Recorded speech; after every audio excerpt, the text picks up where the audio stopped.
Hey, what's up, guys? Your boy OG Black. Today, I'm going to talk about Tuesday prisons, prison protocol, and how things work. What I'm going to be talking about today, guys, is the process of prison when you're arriving to your prison where you're going to be doing the rest of your time. Your final destination, as a lot of us like to say, or your home away from home, as a lot of us like to say. What's going on, guys? Your boy OG Black, bringing you guys today's show, Prison Protocol. You know, things that happen in prison, everyday life. You know, things that OG Black had gone through. I'm here to tell you guys to stay out of this life. I'm going to give you guys first-hand experiences from my life, whether it be prison in Mexico, whether it be in prison in the U.S., whether it be in jail in Mexico, whether it be in jail in the U.S. I've been to both, guys. I've been extradited. I was arrested for drug trafficking and money laundering and a whole list of other charges, you know, through my criminal career. I started at the age of 13. Been working ever since then. Stopped a few years ago, got out of the life. People always asking, hey, OG Black, how did you get out of the life? Well, when you don't work for anybody, and you don't owe anybody, and you ain't never snitched on anybody, just this easy. You don't owe nobody shit, and nobody owes you nothing. And you just walk away, and you do the same thing that everybody knew you were going to do. Just keep your mouth shut when being asked about certain people. Don't get me wrong, guys. You can talk about people and say all sorts of things you want about people, and it's fine. But when the police or anybody of authority or anybody that can get you a life term or get you any kind of time in prison starts asking about Joe Body and Jimmy Body, it's time to shut your mouth and call your lawyer, guys. And that's something that I've always done. I think that's what kept me alive. Okay, so I'm going to tell you guys the process today. Smash, like, subscribe, hit that little OG Black button on the right if you haven't. I'd like to thank all my viewers and subscribers for subscribing to my show. Don't forget about the OG Black raffle for the art. It's $10 an entrance. You can get it on my Cash App. The description is at the bottom. Let's get into this, guys. So for me, my last process of going to prison was what we call a not a pleasant one, and not one that I like to remember too much. You know, being a member of the organization. Being a member of an organization, let me retract that and say it correctly. Being a member of an organization in prison is not good.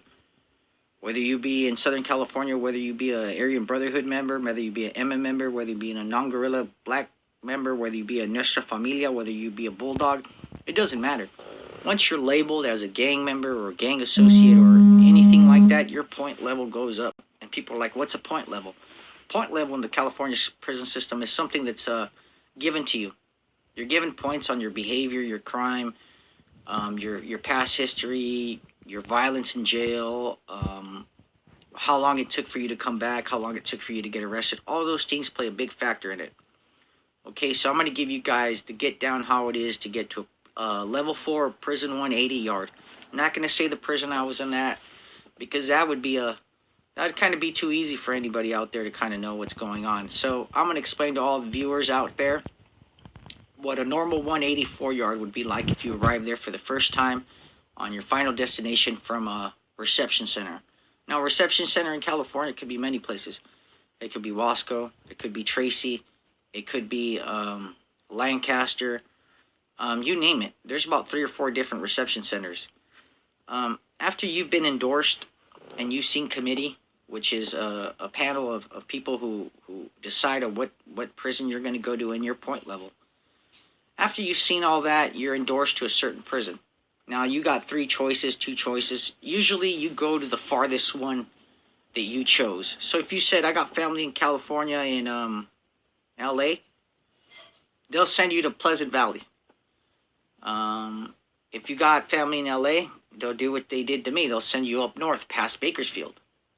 Salinas Valley, Corcoran, all those places are up north, guys. So a thing that I've learned is always say, hey, you know what, I want to be in Corcoran, or I want to be up in whatever. And CDC does the total opposite of what you tell them to do. So you end up going to the prison that you really wanted to. And that's my inside secret to any of you guys who are still in the life and end up going to, when you're endorsed and asked, tell them that you want to go 550 fucking miles away from where you're at, where your family's at. And what they'll do is they'll send you exactly where your family lives at, because they know you don't want to go there, which is weird. But anyways, so when you get on this prison ride, you're chained to someone. if you're chained to someone. Some of us go in boxes on our own, but if you're chained to someone, you're in these uncomfortable plastic little seats, handcuffed to each other. There's no talking on the bus. If you're talking on the bus driver will give you maybe an eye. The second one will be pulled over and you'll get a butt of a shotgun or a 10 gauge or a mini 14 in the back of the head, and you'll be told to shut up. The next time you'll be taken off the bus and beaten to a fucking pulp. Okay, so you arrive at your prison usually about 8, 10, 11 hours riding on a bus. Shackled to someone you don't know. You arrive. They park the bus outside. The gate opens up. Usually when you arrive to a prison, there's about 4 or 5 gates you got to go through. Once you get through the gates, they said, all right, boys, we're here. They open the door, and they start to process you. First step as you get off usually is a medical questioning. They ask you what your medical problems are, if you have any, blah, blah, blah. They knock that right out the way right away. Second question is they start asking you about your associations, your background, who you get along with, who you don't get along with. And usually you don't say shit that's already on your paper, so you just look at them and you're like, you know? You know, and then usually they tell you, look, we're going to put you on this yard, we're going to put you on that yard, we're going to put you on this yard. And that doesn't always work out that way, guys. So what happens after you see committee and everything, I mean, committee, you've seen the people right there when you're dropped off at your new home at the entrance. It's kind of like a booking, kind of like you're being booked into jail, but it's kind of going over everything again. If you have a bunk chrono, if you have whatever, you know, if you have to sleep on the bottom bunk, all that stuff is straightened out there. Then after that, if you are the mafioso that you are, or you are that special someone, they will put you in what they call an isolation cell. That isolation cell usually is by yourself or with the cellie. Okay, and what happens there is they wait about 2, 3 weeks, 1 week. My luck, I got seen in 2 days one time and cleared and got sent to a yard right away, which was amazing. But I think because I knew that person before, the person was processing my paperwork. We had had known me from last time, and they never forgot me, so they were cool with that. Usually when you get processed like that, they want to find out where you're at with your gang, where you're at with everyone, and they monitor and they're watching you. After that, those 2 weeks, you see committee again, committee approves you, they're like, you're good, you get sent out to your yard. Now in the 4 yard, when you get out there, usually they bring you in when everyone's out in yard.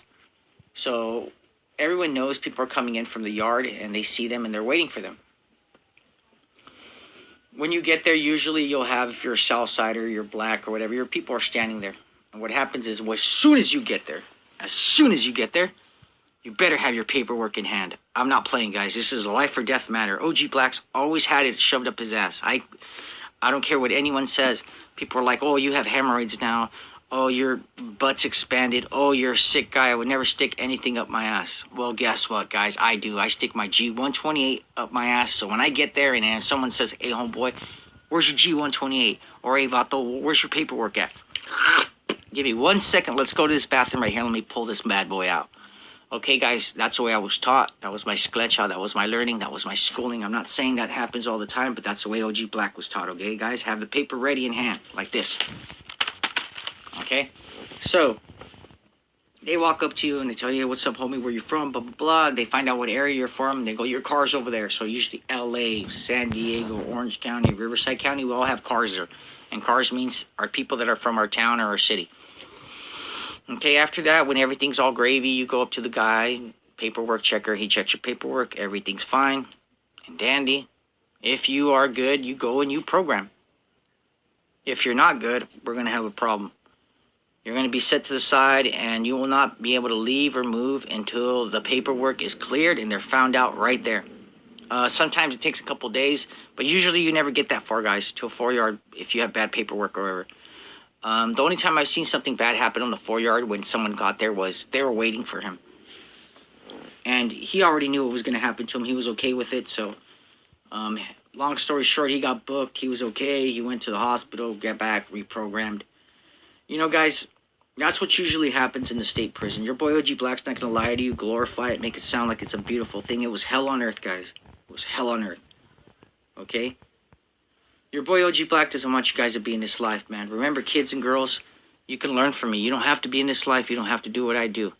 Okay, I'm here for a reason, and I'm here to teach you guys the ins and outs of this life, all right? It's your boy OG Black, man. I wanted to bring this video. I got to take care of some business today, man, for a good friend of mine. A lot of people have been asking where Abraham's at, and I'm going to go take care of that right now and go see how my buddy's doing. Abraham's a good guy. He's a solid dude. You know, he does have associations with a lot of people. He is a gallero. And I will be making a video on a farm of Abraham's, and we will be having that interview, guys, with Abraham, a real gallero, a guy that's known, a guy that has a good reputation, a guy that deals with a lot of mafiosos. Okay, he knows people like the Trevino brothers. He knows all up and down the mafia. Because remember, guys, Abraham is a professional cockfighter. It's your boy OG Black, and I'm out.